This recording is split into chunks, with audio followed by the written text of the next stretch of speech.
Hello, I would like to welcome you to the podcast episode on the topic of US-Russia arms control and challenges of today's arms control.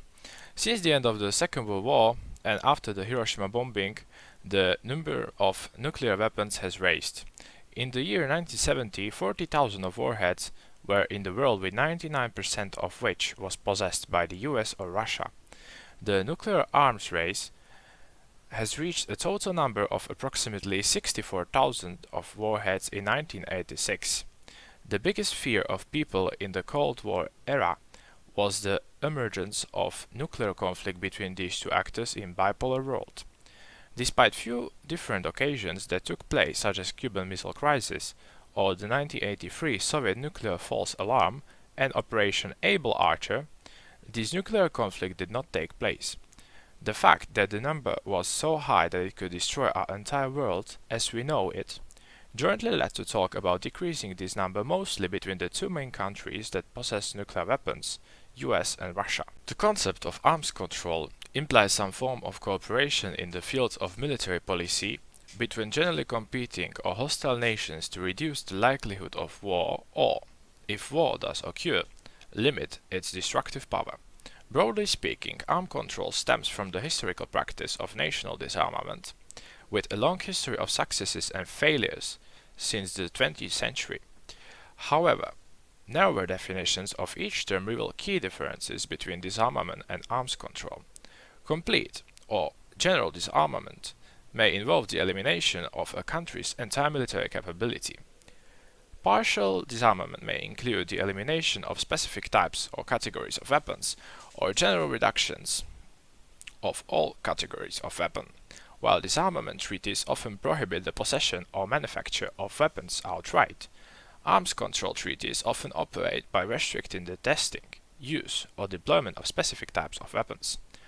Arms control advocates generally take a realistic approach to international relations, avoiding pacifism in a world they say as anarchic and without a central authority to resolve conflicts. While the goal of disarmament agreements is to reduce or eliminate armaments, arms control agreements are also designed to encourage states to manage their weapons with limited cooperation.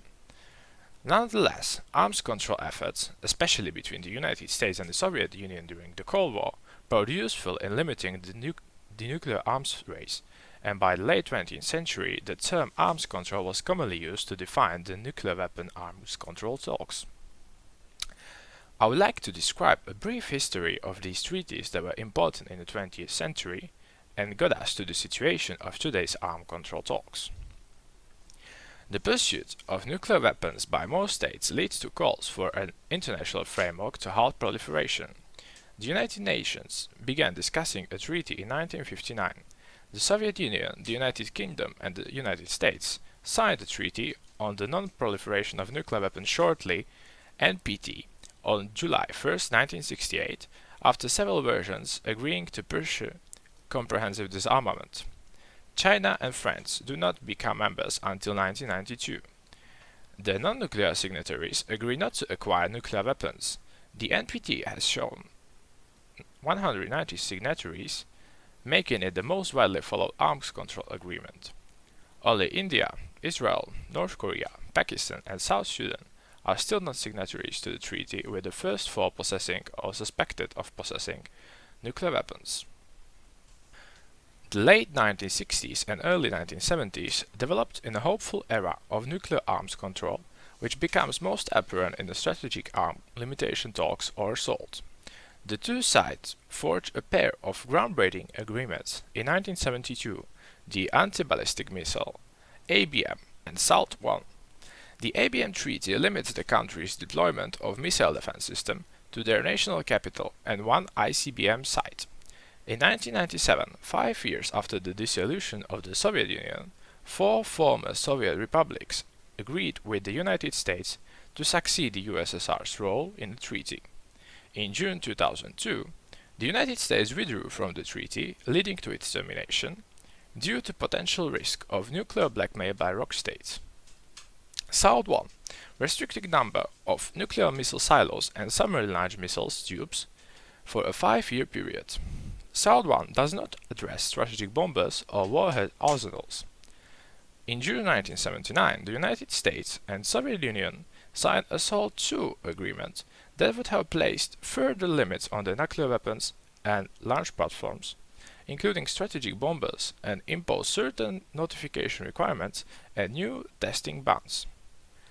But in December, the Soviet Union invades Afghanistan, starting a 9-year war in which its forces and allied Afghan communists battled the US-funded Mujahideen resistance. US President Jimmy Carter responds to the Soviet invasion by asking the Senate to freeze consideration of the SALT II treaty. In early 1980s, the Ronald Reagan administration focuses on modernizing the US strategic nuclear arsenal and accelerating a general military buildup. However, in November, President Reagan presses the Soviet Union with a so-called zero option, in which all Soviet and US intermediate-range nuclear forces would be removed from installations around the world.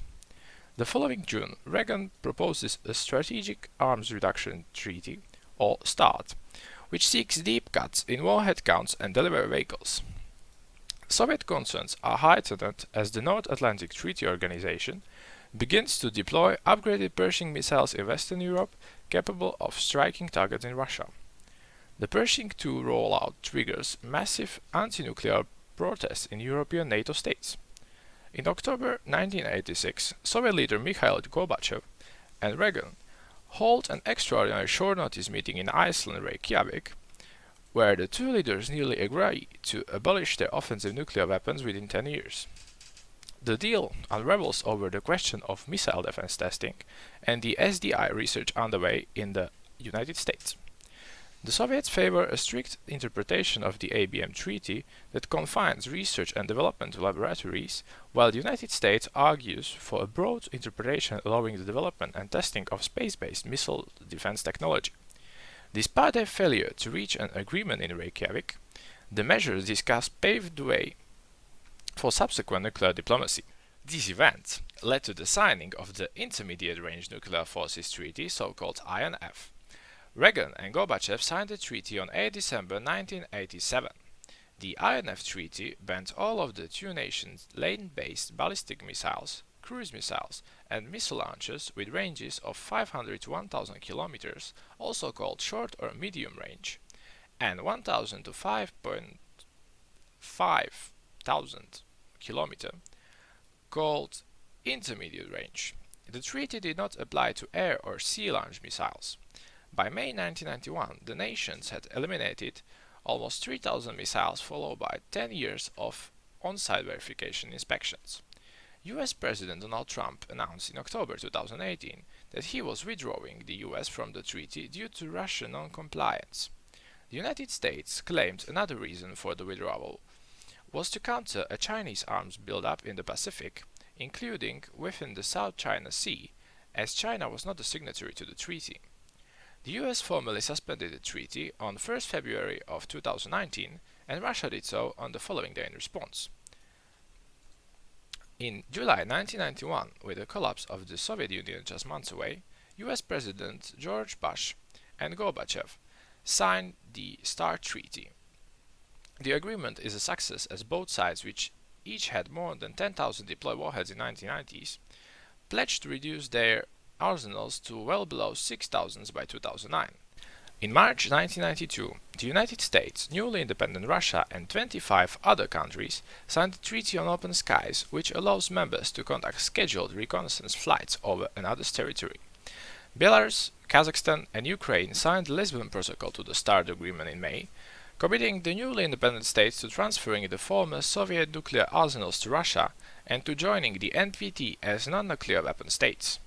The US government provides billions of dollars to fund the denuclearization process through its Cooperative Threat Reduction Program. The weapons handover is completed by the end of 1996. However, the Treaty on Open Skies was signed in 1992. It came fully into force in 2002 when both Russia and Belarus completed the ratification processes. The US have withdrawn from the treaty in 2020.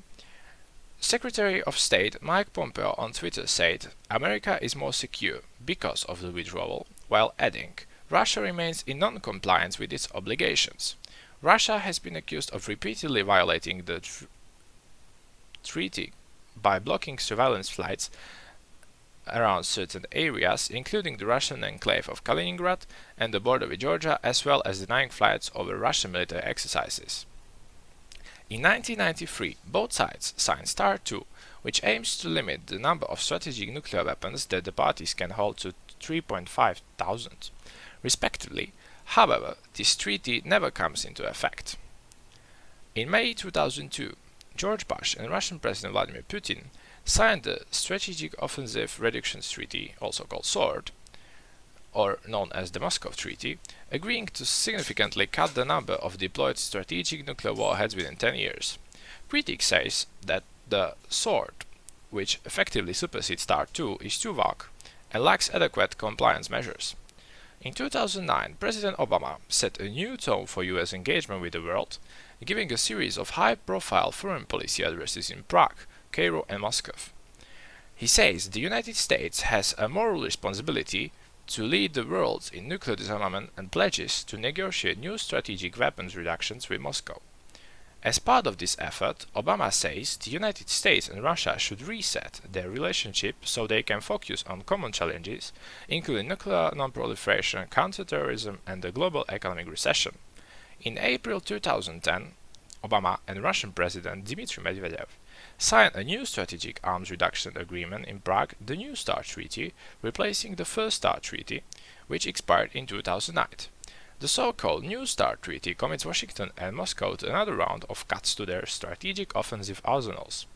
The package sets a 30% reduction on deployed warheads and lower caps on deployed and non-deployed intercontinental ballistic missile launchers, submarine launcher ballistic missile launchers, and heavy bombers equipped for nuclear weapons. The treaty is approved by the US Senate in a decisive bipartisan vote.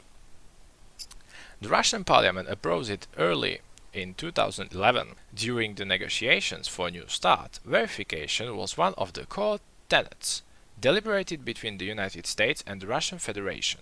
When New START entered into force, both participating states could begin performing inspections on each other. Each state is granted 18 on-site inspections per year, which fall into two categories: Type 1 and Type 2 inspections. Type 1 inspections are specific to military bases that house only deployed ICBMs or SLBMs and bombers.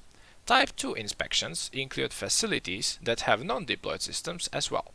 Only 10 Type 1 inspections and 8 Type 2 inspections are allowed by the treaty each year. Since 2011, both states have made gradual progress in their reductions. By February 2018, both parties had reached their reduction goals well within the treaty limits.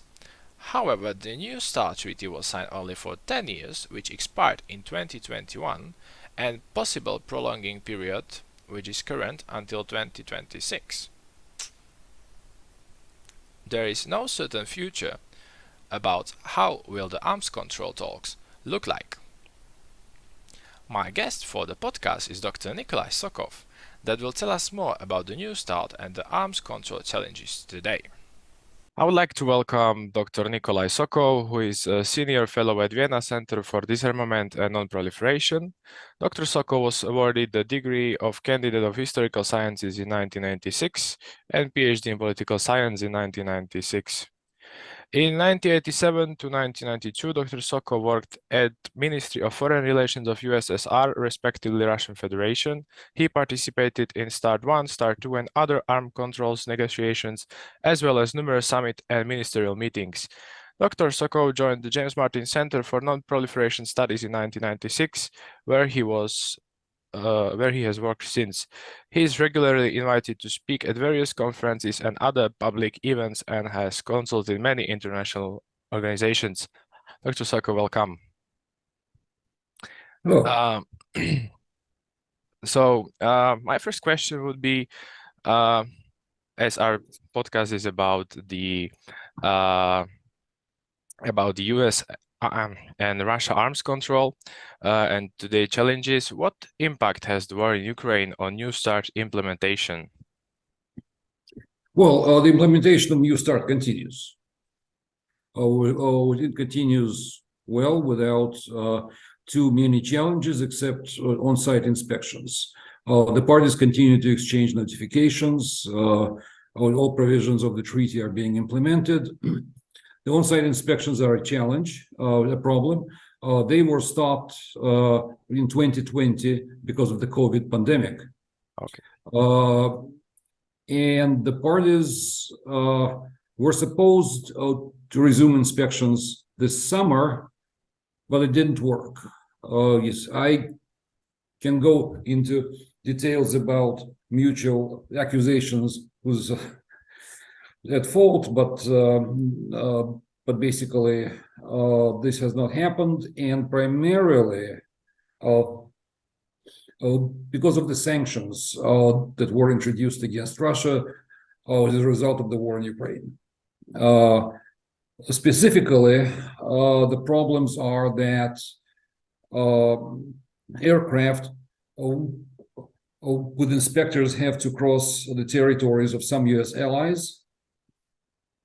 Yes, and there is unconfirmed information, which I'm not really sure that it's correct, but that's what I heard from quite reliable sources, but have not been able to confirm it, that there was one attempt, in fact, by Russia to send inspectors, and the plane had to return. The United States also requested an inspection, and Russia basically turned them down because, once again, that issue was not resolved. Also, issues for the visas for especially aircraft crews, the issues of payments for inspections, and so on and so forth. These are technical, but in tense times that we live in today, technical issues becomes political. So yes, that's kind of the problem. The parties did agree after a series of exchanges to call the meeting of the Bilateral Implementation Commission. The preliminary contacts through diplomatic channels were positive, so they agreed to meet face to face, and at the last, actually minutes, the Russian side canceled that meeting. Well, the explanation that was given by Russia was primarily because the United States supposedly was not prepared to discuss various issues that Russia sees with the implementation of the treaty by the United States. My contacts on the US side say, no, we were prepared to discuss everything, so it's unclear. Yep. I think the real reason was that, well, it so happened that the meeting coincided with what appeared to be a major kind of strategic change about Russian policy with respect to the West in general, including the United States. Yes, and the BCC meeting simply kind of fell an unintended victim to that. Now, the meeting was not completely canceled. It was postponed, although the time has not been agreed upon. Yes, and Russia promised to come back to the United States with proposals about the new date early next year. So let's hope that they do hold this meeting. So far, both sides have said at all kind of possible kind of levels that they continue to value the treaty, that they continue to implement the treaty, always and express their desire to solve all problems. But of course, international politics interfere with that, as I described. Yeah, so we can definitely say that the war in Ukraine is not only cooling the relations in the classic diplomacy, let's say, but also in this nuclear kind of diplomacy, right? Yes, absolutely, of course. Generally speaking, during the Cold War, the parties the United States and the Soviet Union were able to sort of isolate more or less arms control from the broader political conflict. Well, it did not always work perfectly, but by and large, they were able to continue negotiations even during the times of the worst crisis. I would say that the world in general, including the United States and Russia, are out of habit in this sense. They just lost the kind of the tradition of isolating arms control. As I said, it seems to me, well, it's actually very hard to get information from Moscow, but well, it seems to me, judging by the tone of statements and so on and so forth, that the cancellation of the BCC meeting was not anticipated by the foreign ministry. It happened, it took them by surprise, and they were not very happy about that. So I say accidental, looks like an accidental kind of consequence. So I think there's a good chance that this can be fixed. Yes, that is maybe leading to my next question, that is about prolonging the New START, which seems as a current or future issue, as the New START is to be expired in 2026, if I'm right. Yes. Well, that's a very good question, and I don't have a good answer to it. Yes, time is very short. We can talk separately about the next treaty, but all we know that it's going to be a very complex task, and we don't have a lot of time to negotiate that treaty. So chances are we will not have a new treaty ready by February 2026. Now, can a New START be extended? Legally, no. New START only allowed for one extension by 5 years. Yes, and that one extension has already been used. So last year in 2021, it was extended. There is a precedent. SALT II treaty, the SALT II treaty that was signed in 1979 did not enter into force, but the two parties agreed to continue or to abide by that treaty. Yes. That was one of the first, basically, acts of the Reagan administration in 1981. Isn't the treaty continued to be implemented quite faithfully until, I believe, 86 or 87. Yeah, I frankly don't really remember now. So this can be done. But there's a challenge with New START. You can abide by all its provisions except the verification system. Because to continue implementing important elements of the verification system, such as on-site inspections, exchange of telemetry information, and some others, you need a legislative action.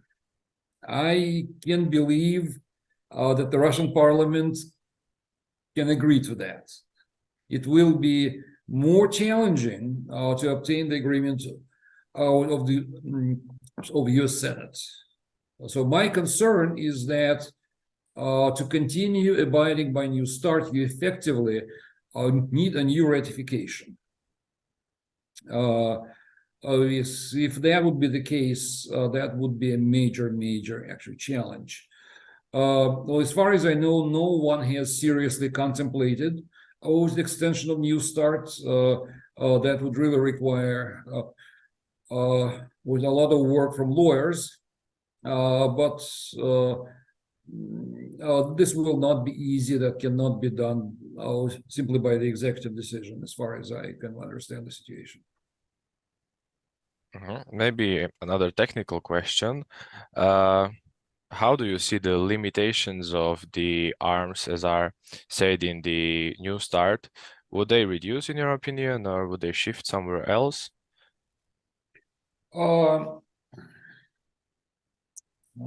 That's a very, very big question. The Obama administration actually advocated reduction by approximately 1/3 to 1,000 deployed Yes. nuclear warheads on strategic delivery vehicles. Yes, and Russia was not really kind of enthusiastic about that. But that took place a long time ago. It was still under Obama. There are several challenges to these reductions. Challenge number one is, as we now know, China has launched a large-scale buildup of its forces. We do not know, we can only speculate, but we don't know where China will stop. So how many nuclear weapons, strategic nuclear weapons, China will have? That will definitely affect any negotiations between the United States and Russia. Yes, that's a bilateral treaty, but both sides, and especially the United States, will have to take into account or the third party that might be very, very close, actually, to kind of to the two leading nuclear powers. In the United States, you already can see the beginnings of a serious expert discussion about the implications of a trilateral balance instead of a bilateral balance. That's not easy.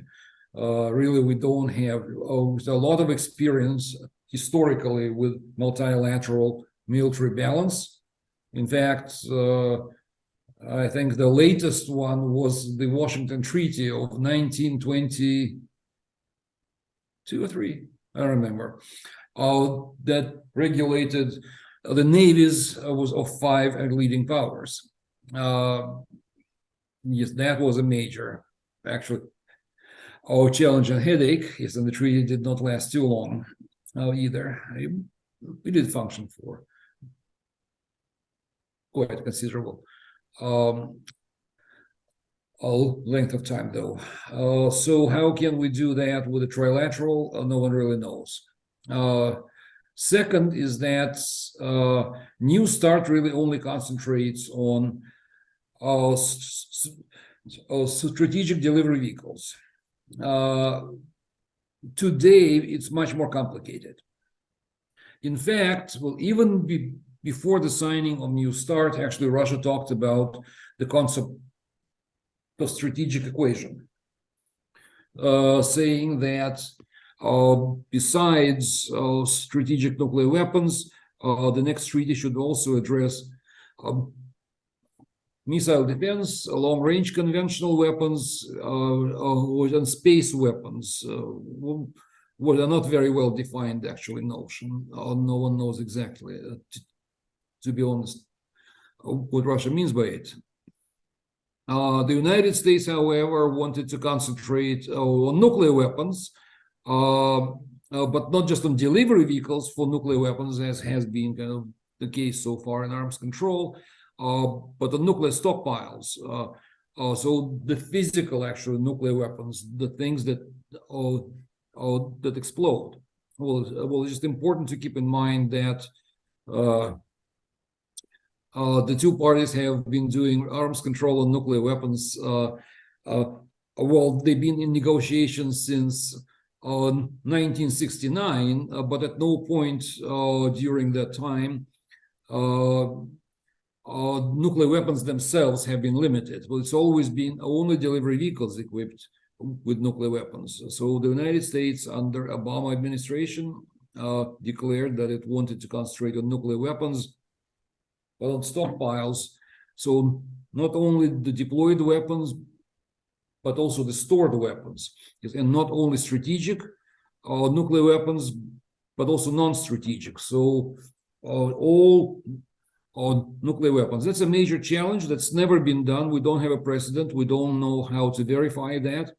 All storages and production of nuclear weapons is extremely highly classified everywhere, much more classified than missiles or bombers or submarines.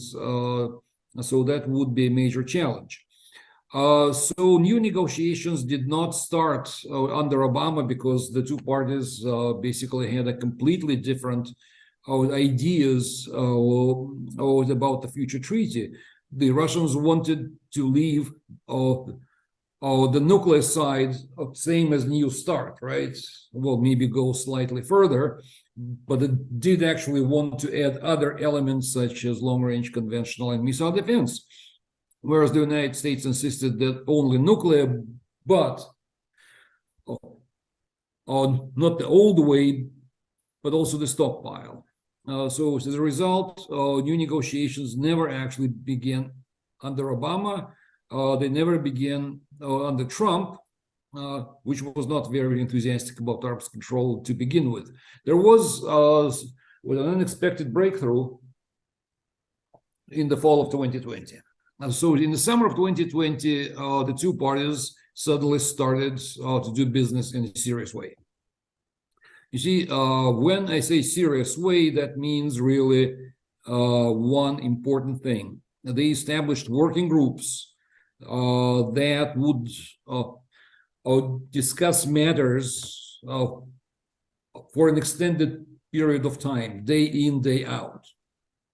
Yes, that's extremely important. Starting in 2011, still under Obama, was all interaction on arms control was limited to very short meetings twice a year at the level of deputy ministers of foreign affairs for 1, maybe 2 days. You cannot solve anything in such a meeting.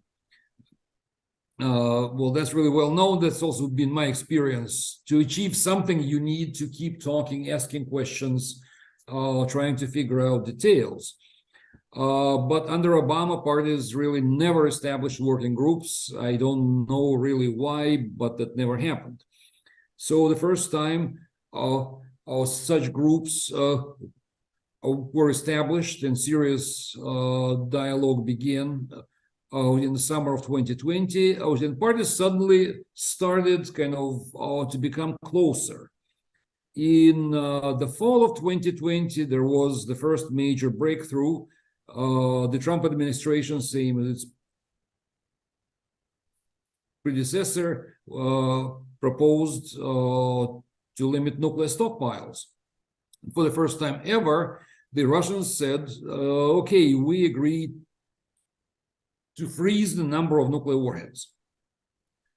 But they only agreed to that as a political obligation, whereas the Trump administration wanted to also agree on verification measures. Yes, and the Russians were simply not really ready to talk about verification. Well, I can actually quite understand, because they said, we don't really know how to do that. That's a massively challenging issue.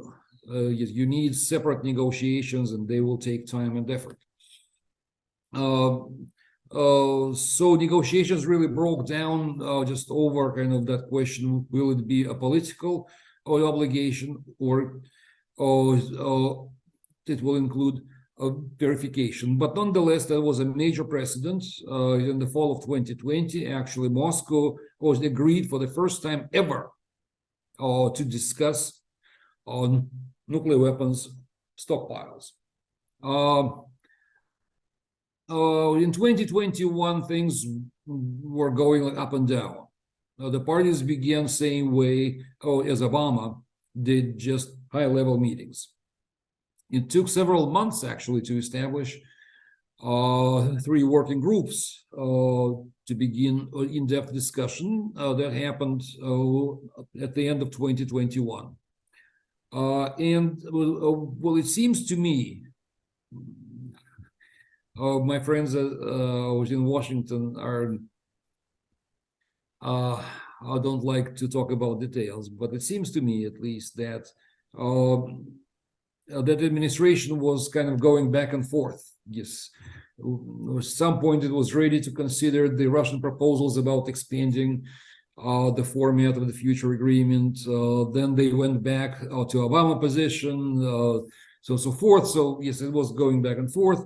But from what I heard from people who participated in the working group meetings, that they discovered, that both sides discovered to their surprise that once you start actually digging into the position of the other side, well, it turned out that these positions were not as far apart as everyone assumed.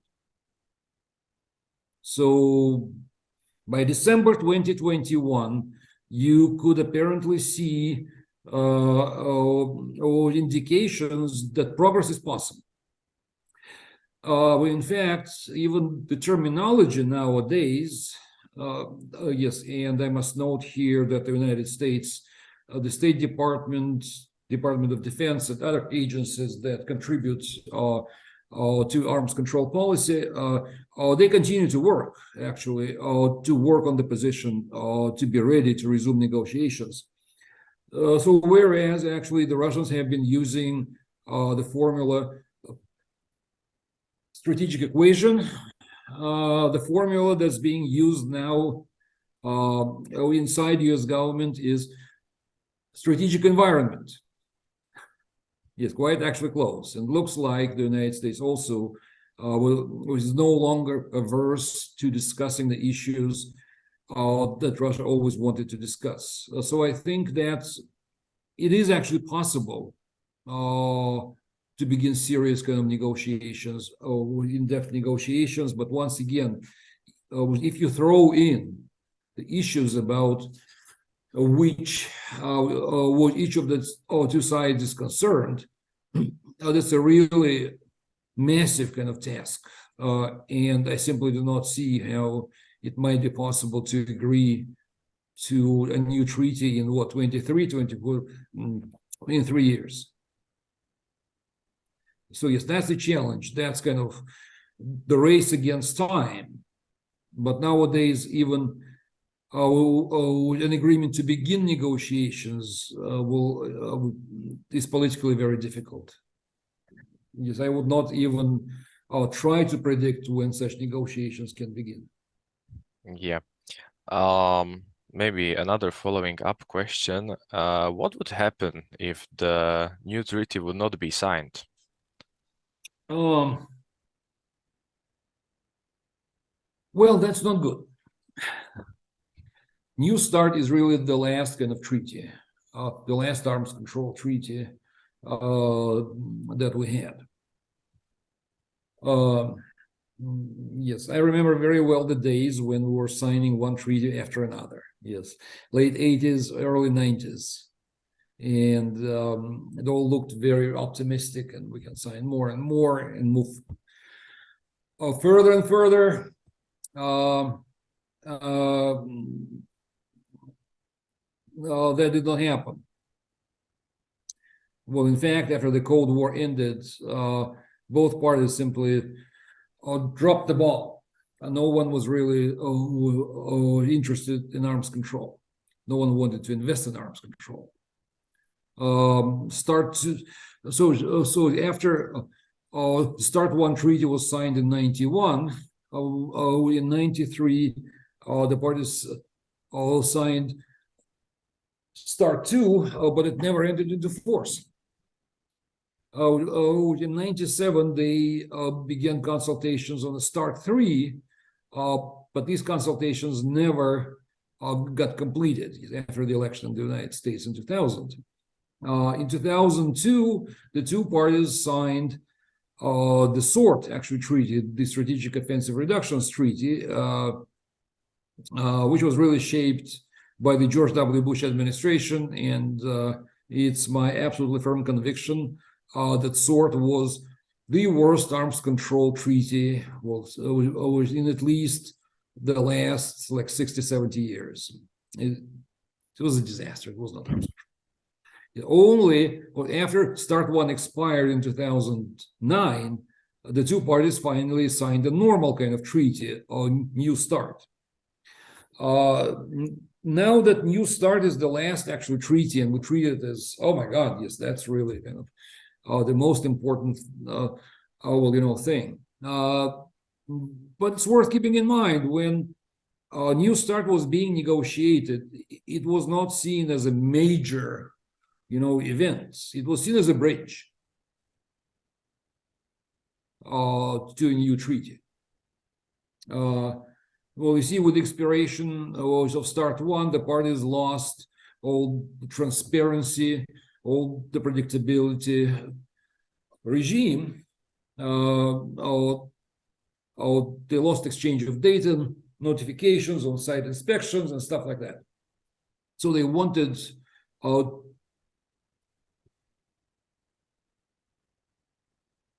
to restore that very quickly. So they signed New START, with understanding that, it's a limited endeavor. The Russian actual side saw a New START as a major concession. Well, in fact, but a temporary concession, because it did not, for example, address missile defense. New START was supposed to remain in force for 10 years, and then, in 2010, the two sides thought, okay, in 10 years, we can negotiate a new and better kind of treaty. Yes, and that didn't work, as I said. The ideas about the next treaty were too different. The political environment was too conflictual. So negotiations did not begin for 10 years. The treaty had to be extended by 5 years. Yes, and now the political conflict is even worse. So without the treaty, I think that at the minimum, the two parties can agree, same as they did in 81, to abide by all limitations of New START. That would be easy. But once again, the value of New START is not so much numbers as the transparency and predictability that it provides. For that, you need to exchange data, or you need inspections, or you need exchange of telemetry information, you need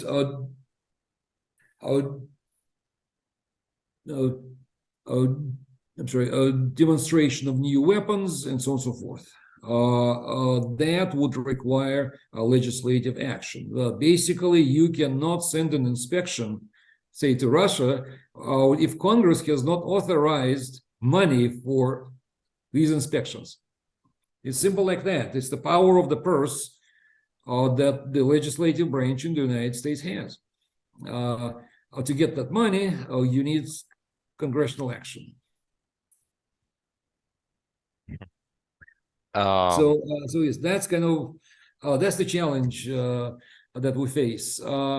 Arms race, I don't expect a major arms race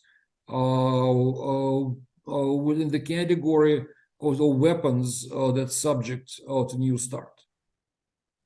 So far, the Russians have deployed a new ICBM, a heavy ICBM Sarmat. Yes.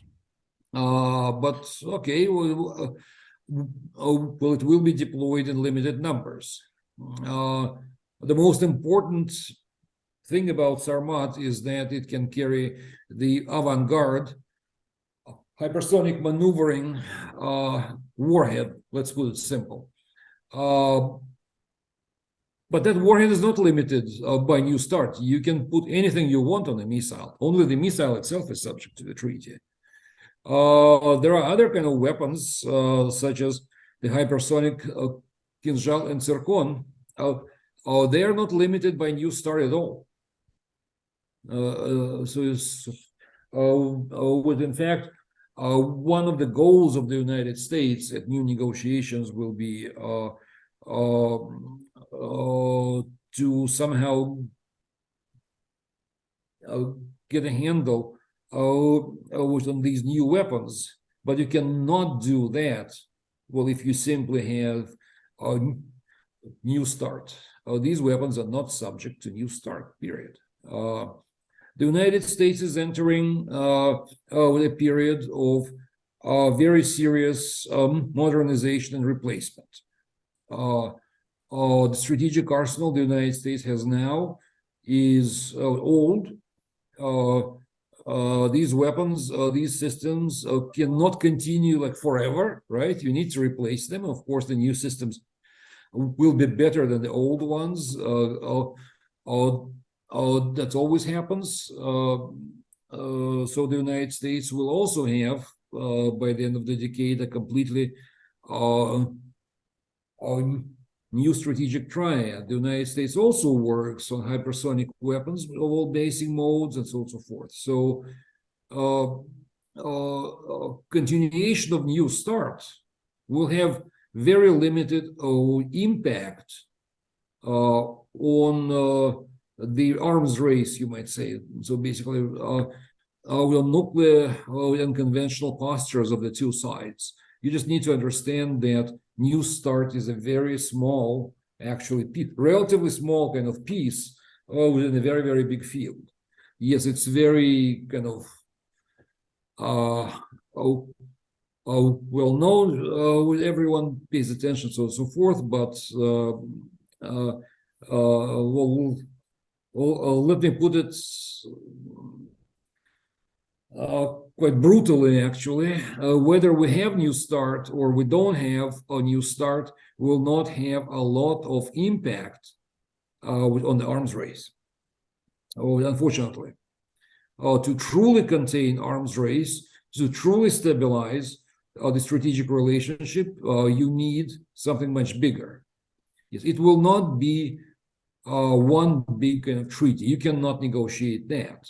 Both sides have been cautiously talking about a package of agreements with different scope and different even status. Some things you can do just as an executive agreement. Some things you can do as confidence building measures. Some as treaties. Well, it doesn't really matter. But all these will have to be interrelated in a variety of ways. And that will be a major challenge. And that's something that, quite frankly, will be very, very difficult to negotiate in 3 years. I would like to have our New START continued. But we need to simply understand that if we manage to extend New START, that will not resolve the issues with national security, that will not resolve the issues pertaining to the stability of the strategic balance. So that would be a good thing, but with very limited impact. Yeah, thank you, Doctor. We are running a little bit out of time. My pleasure. It was a pleasure to speak with you, and thank you for your knowledge and for all of your actions that you are doing to promote arms control and disarmament. And I hope that we will hear from you once again. Well, thank you. Well, I'm not alone who is trying. Just actually this year, CNS, the Center for Non-Proliferation Studies in Monterey, which is the parent organization of the Vienna Center for Disarmament and Non-Proliferation, we together issued a report detailing a new verification system for non-strategic nuclear weapons, the physical nuclear weapons. That should make it easier to establish a verification system that will help to go around a lot of obstacles that have been standing in the way of such verification. Hopefully, yes, it'll help negotiations. We in Vienna also completed also a report on the transparency, well, and hopefully in the future verification of long-range conventional weapons. That's also been a major concern, yes, and the major stumbling blocks toward arms control. So yes, we do continue to work, and hopefully, yes, it'll actually happen. Let me conclude with one with observation from my own experience. You can agree on almost anything. You just need a political decision. You need a political decision and you need a political commitment. But if you put diplomats, military lawyers, you name it, intelligence, within one room, at one table, and tell them to agree, they will be able to agree. What's really lacking all these years has been the political will, the political decision. There are no issues that cannot be resolved. Yes, I myself took part in resolving a number of issues that seemed completely hopeless. No, we did actually resolve them. Well, it took time, it took effort, but it proved possible. So yes, I'm an optimist, but in the sense that as long as you have political will, as long as you really try hard, you can do it.